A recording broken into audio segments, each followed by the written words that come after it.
Тивка дипломатија ја нарушува стабилноста во Македонија, земја која никако не може да постигне напредок во процесот на европските интеграции. Овој пат поради Бугарија, која постојано наоѓа нови и нови причини. За универзитетскиот професор Мехмедин Тахировиќ симптоматично е зошто Бугарија го прави токму тоа сега. Тој го отвора прашањето дали позади сето ова се крие создавање на нови услови за прекомпозиција на балканската мапа. Vrlo je simptomatično zašto je Bugarska ćutala čitavo vrijeme dok su se dešavali problemi između Sjeverne Makedonije, sada onda Makedonije sa Grčkom. Многу е симптоматично зошто Бугарија молчеше цело време, додека се случуваа проблеми помеѓу Македонија и Грција. Па потоа прифати 500.000 државјани на Македонија и сега располагајќи со таа бројка, говори дека македонците се бугари, дека зборуваат бугарски јазик, дека македонскиот јазик е вештачки јазик. Тоа се аргументи кои ги истакнуваат пред европратениците и на тој начин го кочат процесот на Македонија за успешен влез во Европската Унија. Дали има уште нешто што се крие за тоа? Дали станува збор за прекомпозиција на териториите и создавање на нови одредени мапи на Балканот? Ке видиме.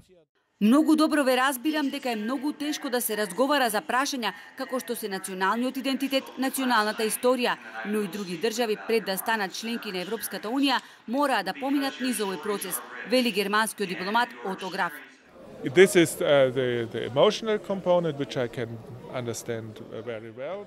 Во основа разбираме дека тоа е еден емотивен момент, кој што нели емотивни чувства, но ако се гледа, да речеме од математички аспект, кога бугарите ќе бидат вметнати во уставот, тогаш и јасно ќе се знае дека да, бугарите не се македонци и ќе се избегнат дебати по прашање кои што биле во минатото, дали македонците се бугари и мислам и обратно. Со оставањето на бугарите во уставот се знае дека тие се посебни, посебен народ.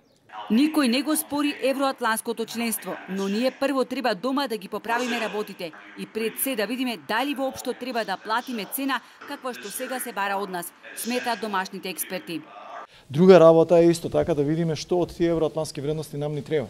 Дали ние тоа треба да си ја напишеме прво домашната работа и да завидиме дали всушност со евроатлантските интеграции ние навистина треба да го жртвуваме она што се бара од нас да го жртвуваме, или можеби треба да жртвуваме нешто друго. Можеби треба да си ги поправиме дома работите, да ги постигнеме тие евроатлантски вредности, па тогаш да разговараме за тоа дали навистина сакаме да влеземе во тој круг или да не влеземе.